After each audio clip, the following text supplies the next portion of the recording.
Hello everyone. तो आज हम एरिस्टोटल के बारे में पढ़ेंगे।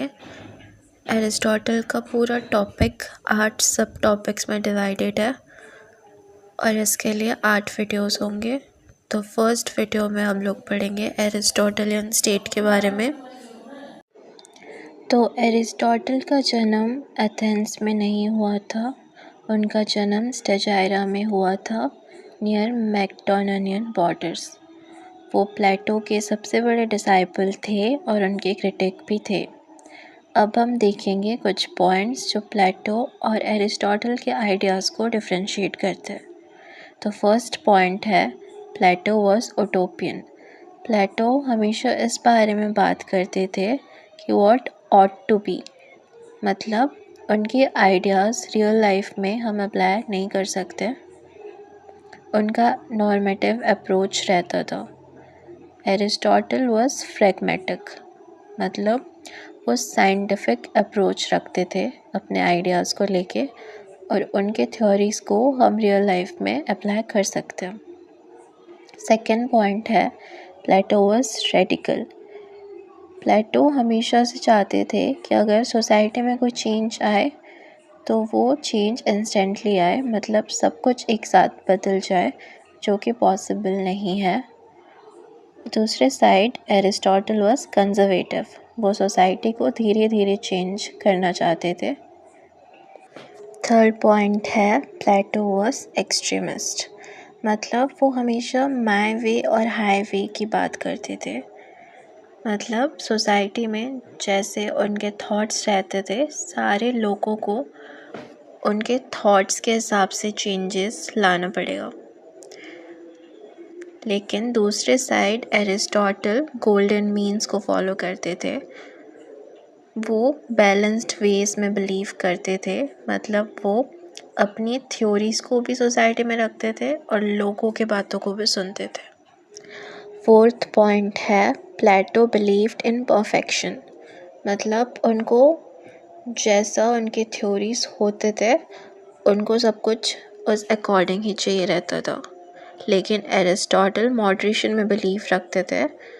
उनका मानना ये था कि एक साथ चेंजेस नहीं आ जाते, सब कुछ धीरे धीरे ठीक होते।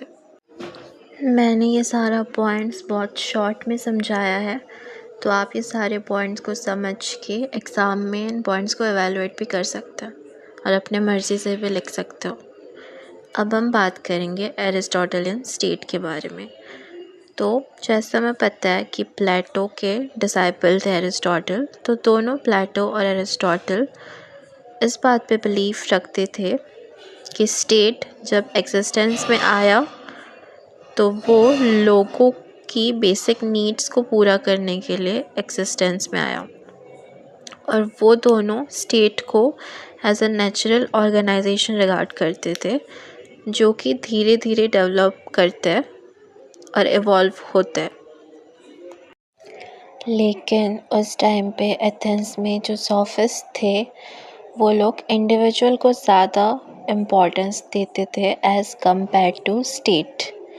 वो लोग ये मानते थे कि स्टेट आर्टिफिशियल ऑर्गेनाइजेशन है और एक प्रोडक्ट है सोशल कॉन्ट्रैक्ट का। लेकिन एरिस्टोटल तो सोक्रेट्स और प्लेटो के डिसाइपल थे, तो उनका ये मानना था कि स्टेट ह्यूमन बीइंग्स की नीड्स को पूरा करने के लिए एग्जिस्टेंस में आया है।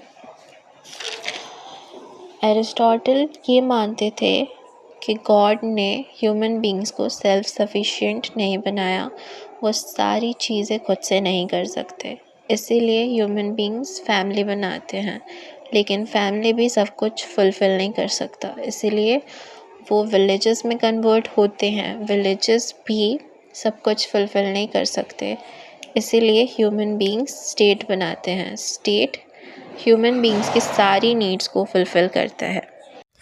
एरिस्टोटल का ये मानना था कि ह्यूमन बीइंग्स की डेस्टिनी है स्टेट में रहना, और वो ये भी बोलते थे कि जो इंसान स्टेट के बाहर रहता है या तो वो जानवर होगा या तो भगवान होगा। एरिस्टोटल के अकॉर्डिंग ह्यूमन बीइंग एक सोशल और पॉलिटिकल एनिमल है। तो ये था एरिस्टोटलियन स्टेट के बारे में। अगर आपको समझना है तो आप ये वीडियो देख के भी समझ सकते हो, नहीं तो मैं एक शॉर्ट भी अपलोड कर दूँगी जिसमें बस नोट्स रहेंगे।